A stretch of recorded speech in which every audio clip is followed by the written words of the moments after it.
When I was 21 years old, I would be home alone at my parents' house a lot. We lived on a little pond which was directly in our backyard. On the other side of the pond was a little town park. Our neighbors were a bit spaced out. It was a pretty upscale, expensive block compared to the rest of the town, so the properties were big. I'm fully moved out now, but this was back when I was in college. My parents make a lot of money, and we have multiple homes, so often I was home alone. It was a random night in the summertime. I was off from school, so I can't remember if it was the weekend or a weekday, but odds are since I was home, it was a random weekday. I was in the back sunroom watching a show. That was my favorite room in the house in the summer because it was the most cozy and had the best breeze with all the windows open. I was right on the corner of the couch closest to the corner window when I heard splashing from outside, like in the pond. It could have been a goose or duck.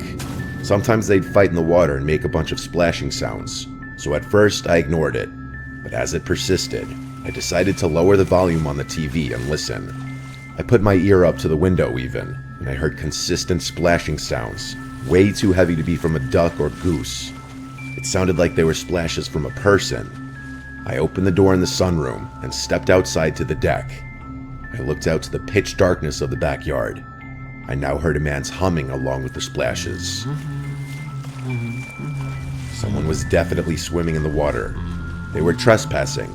Each house on the pond owned a specific chunk of the pond. I stepped inside for a second to flick on the lights to the backyard deck. As I did this, just a bit of the pond was exposed, and the splashes and humming stopped. Whoever it was clearly saw me.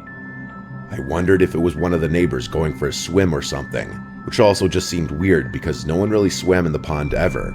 But honestly, whether it was or wasn't a neighbor, I wasn't going to confront whoever it was.